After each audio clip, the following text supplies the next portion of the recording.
इकाई 10 सीखो कविता। फूलों से नित हंसना सीखो, भंवरों से नित गाना। तरु की झुकी डालियों से नित सीखो शीश झुकाना। समझौती।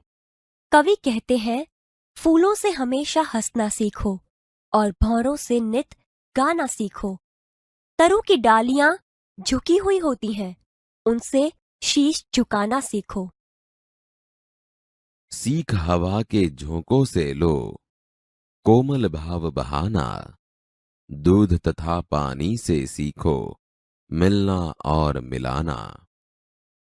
कवि कहते हैं, हवा के झोंकों से हमें कोमल भाव बहाने की सीख लेनी चाहिए। दूध और पानी जैसे एक रूप बन जाते हैं, वैसे ही हमें एक दूसरे से मिलना और मिलाना सीखना चाहिए। सूरज की किरणों से सीखो, जगना और जगाना। लता और पेड़ों से सीखो, सबको गले लगाना। कवि कहते हैं, सूरज की किरणों से सीखो समग्र पृथ्वी को जगना और जगाना। पेड़ों के सहारे लताएं ऊंचे चढ़ती हैं, इसी तरह आप भी सबको गले लगाइए। मछली से सीखो स्वदेश के लिए तड़प कर मरना। पतझड़ के पेड़ों से सीखो, दुख में धीरज धरना।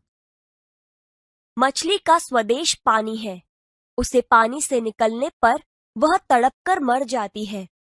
हमें मछली से स्वदेश के लिए कैसे तड़पा जाता है, वह सीखना चाहिए।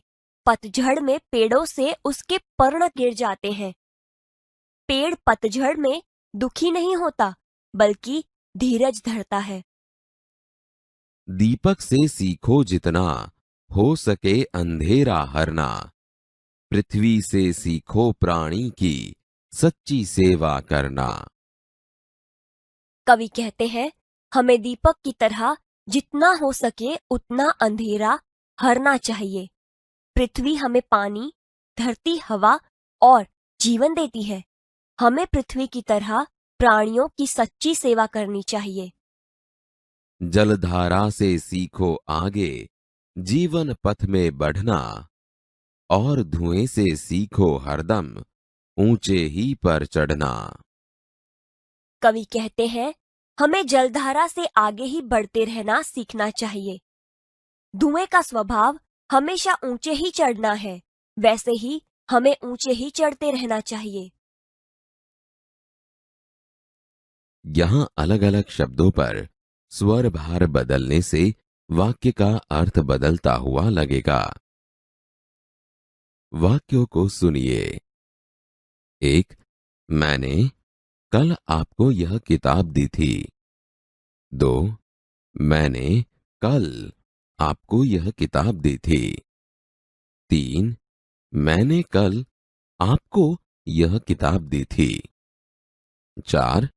मैंने कल आपको यह किताब दी थी। 5. मैंने कल आपको यह किताब दी थी। 6.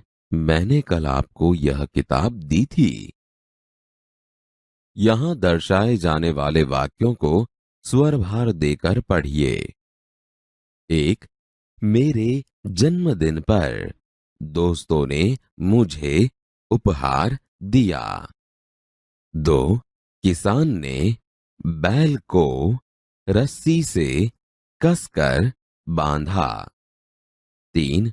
बगीचे में तितलियां मंडराने लगी। 4. मैं कल रामपुर गया था।